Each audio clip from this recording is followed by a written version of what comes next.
Thank you very much, and I will try also to share some slides, but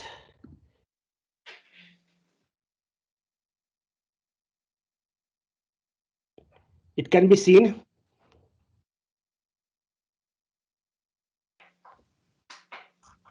Yes.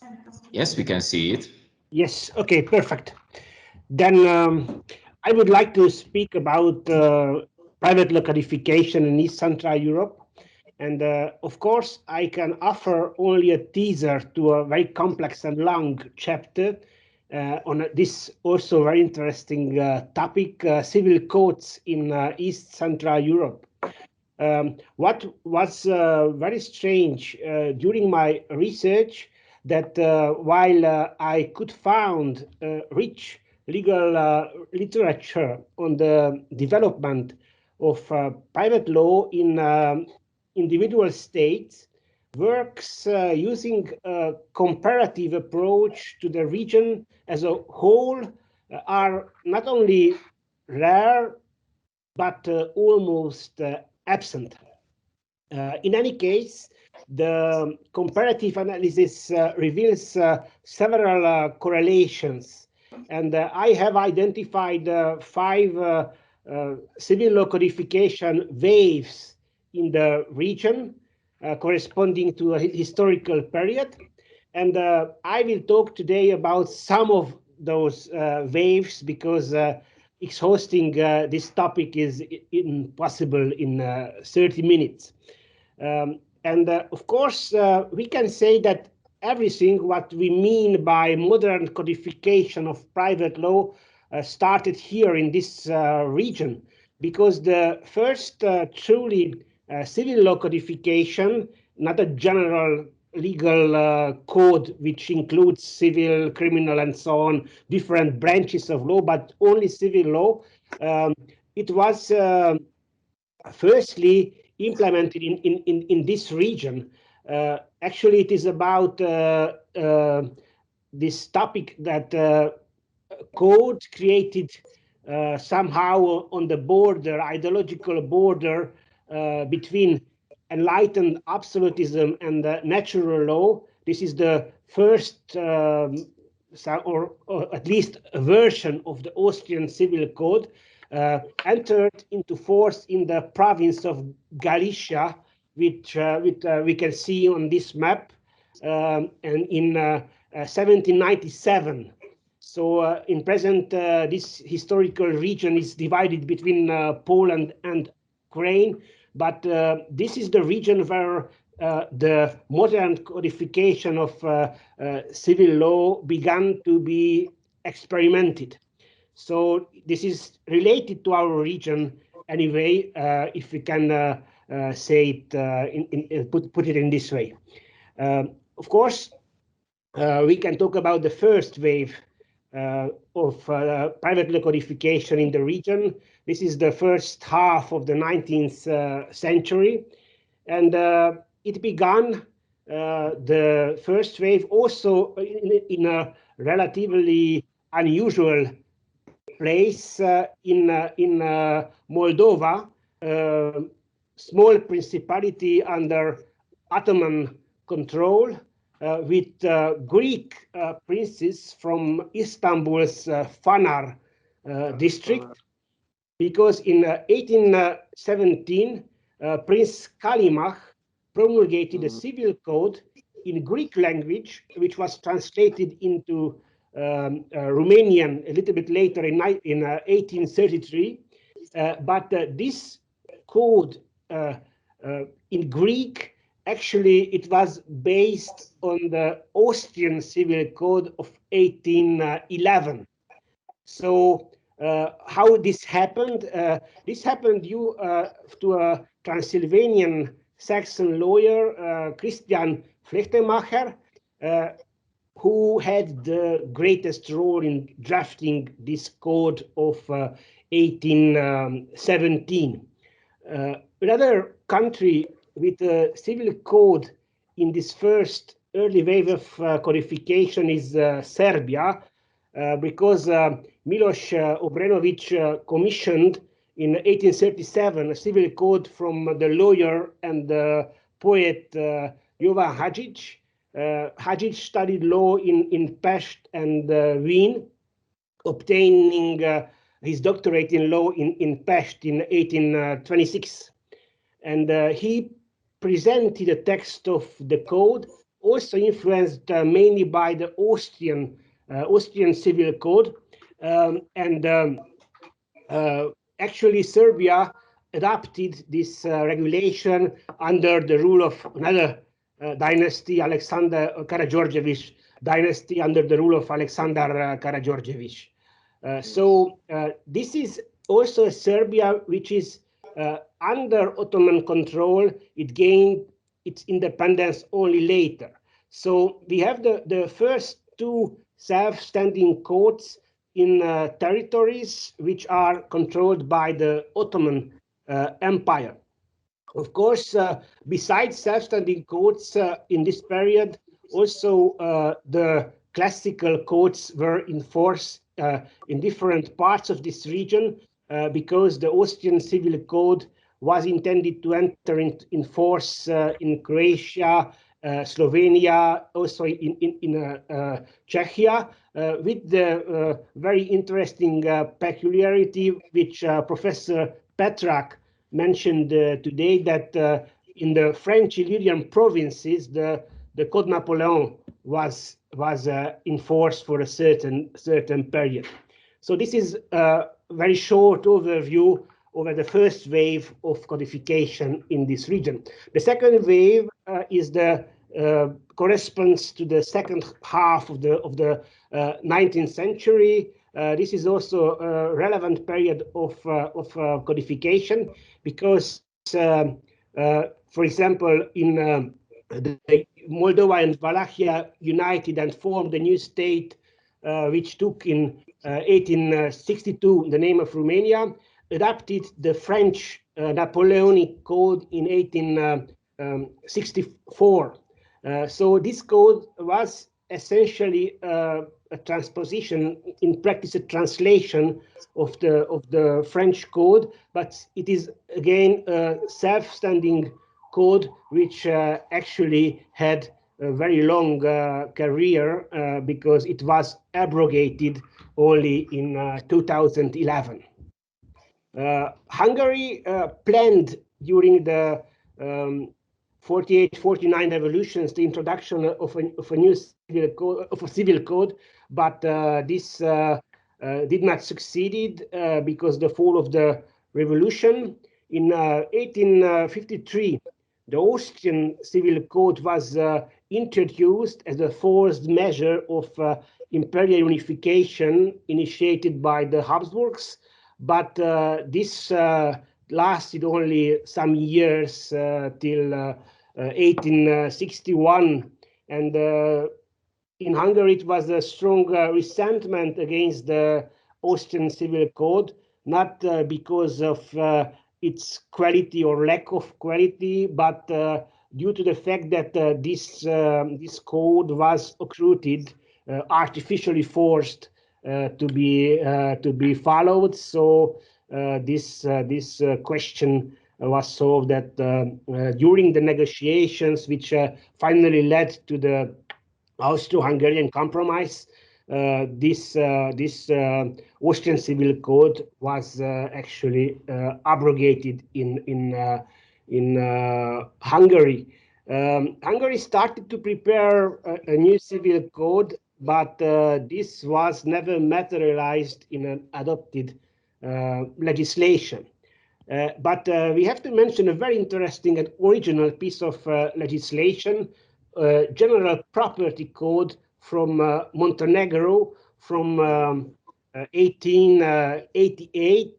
This code was drafted by Baltazar Bogisic, at that time professor of law in Odessa, and actually he said that a transposition, a legal transplant, is not fit for purposes of codification, and codification has to be created based on customary law, and he actually studied local customs and structured and established the content of this legislation according and based on customary law as well.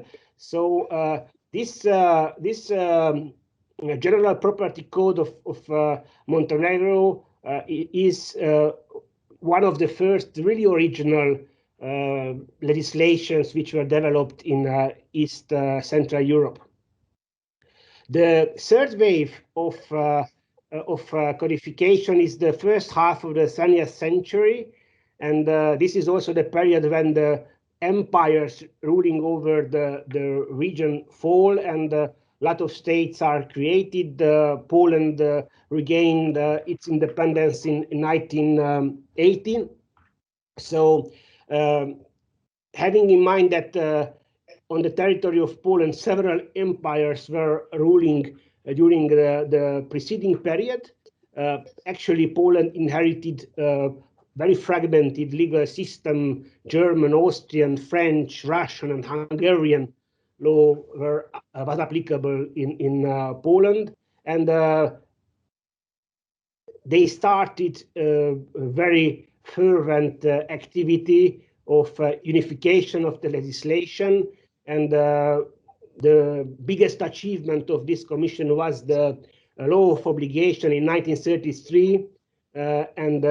This is actually a very good quality piece of legislation.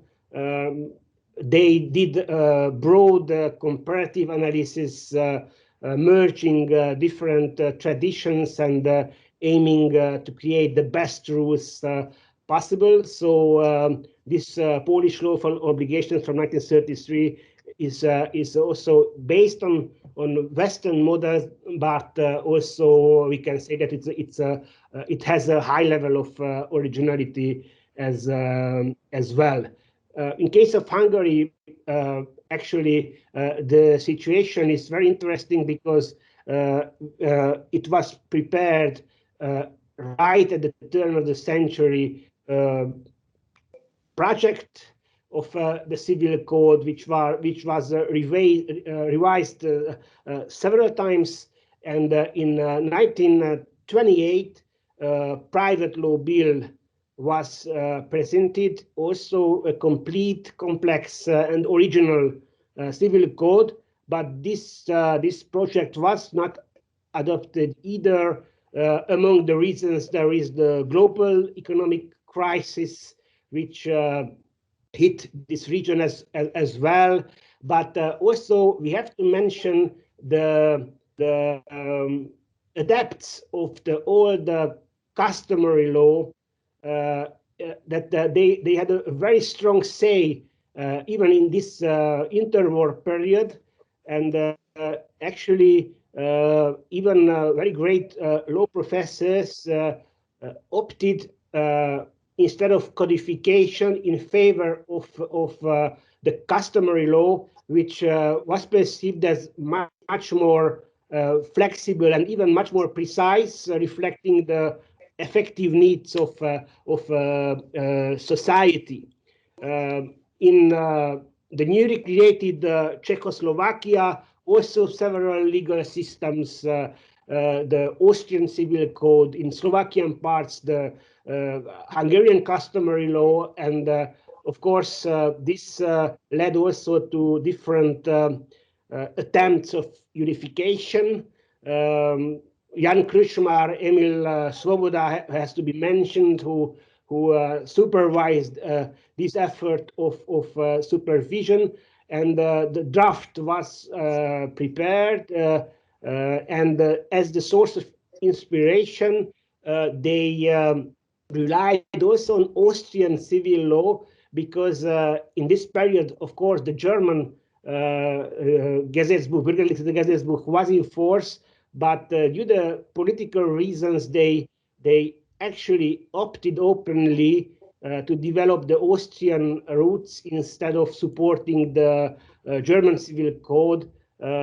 which could be interpreted as a support also for German politics.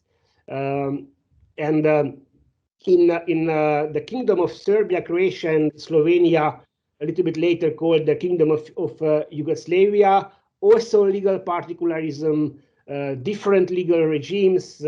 In the Kingdom of the Serbia, the Civil Code from 1844, in Slovene, Croatian part, Austrian Civil Code, in Montenegro, the already mentioned General Property Code. So this is an issue of legal particularism as well.